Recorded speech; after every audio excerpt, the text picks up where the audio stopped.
Hello and welcome to MB Tech. My name is Matthew Bingham, and today we'll be actually talking about PiMan.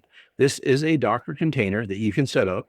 If you have a Raspberry Pi that is strong enough and powerful enough to run Docker, it can be run on that system itself. Or if you want, this is actually running on a Docker container on a virtual machine within Proxmox. And then here you just point to your actual system. So we're logged in. This is a dashboard. It looks pretty decent. I kind of like the feel of it. I did make it dark. There's an option for layer dark.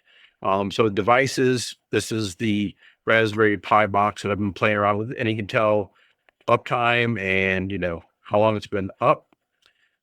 Last seen, IP address, all the good information there. What's nice also is you can go into the graphs, and you can see the graphs, as well as you can see the operating system and IP address and other information here for the device information. The other nice thing also is it'll automatically SSH into the box once you set it up, which is pretty cool. And then also you've got files, so you can actually check out files that are on the system. So if you're really wondering about, maybe you got an Etsy file in here that you want to check out, and you've got, let's see, a good one here, your FS tab.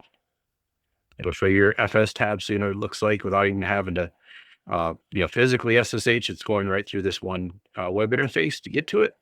The other thing as well is you get your device. That's how you set it up. Information here, and then you can delete it from being monitored and stuff like that. You can also put it into a different type of grid. That's list, and this is grid, which makes it all kind of cool.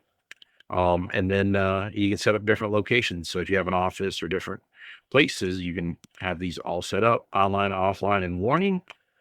And that is pretty much it. This is called PiMan. It's another type of management that I think is pretty cool. I'll give the information in the description on how you can go out to the GitHub that has been created by the person that has created this. So that will be in the link as well. And then from there, I just wanted to show you this in action. And then now we'll actually go through the install steps that it took to get there. Okay, just like our previous videos and stuff like that. You've already got Docker installed. You have a folder that you have called containers. So we will just change directory into containers.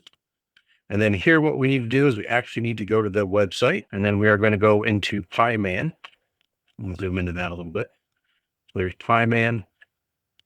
And then here it actually has the instructions on what you need to do.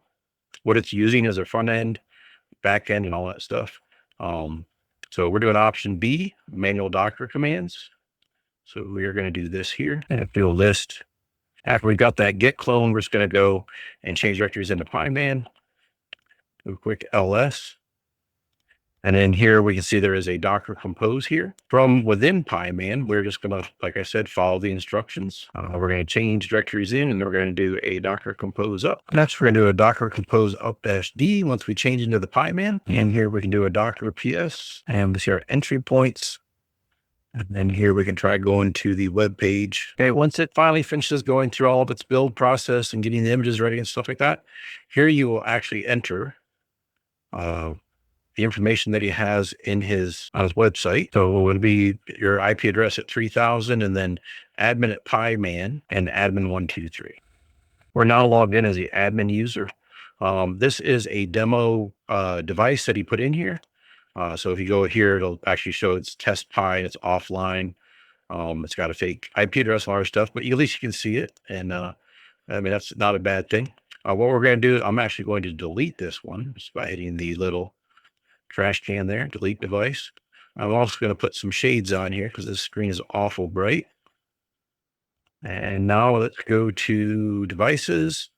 We're going to say add device and then my password to get into that. Click add device. And right now it's not showing online, but it will just take a little bit and we will get the information in there.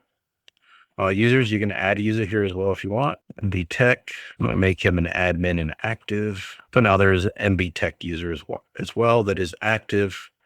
We can go to the logs and we see this check-in. This is for the test Pi, so that's why it says it's offline. And then here is where it is actually connecting real metrics. to the Raspberry Pi that we just added. So now if we go back to devices, we can see a little icon here basically, and this says that it is online. We can see our CPU, memory, and disk, which is really cool, and temperature that's not available yet.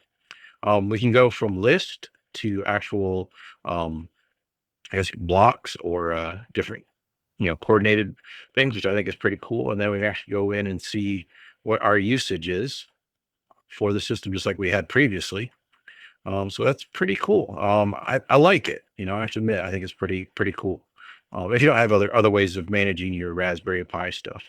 Um, so I will have a link to the GitHub where he has the information for this. Like I said, it is pretty cool. It came out in October, but I, I think it's pretty decent. And you would obviously give him a star for his stuff like that. Again, my name is Matthew Bingham with MB Tech. This is PiMan, which is a Docker container that you can use to manage your Raspberry Pis. I hope you enjoyed that. If you would, please like and subscribe. And if not, please leave a comment.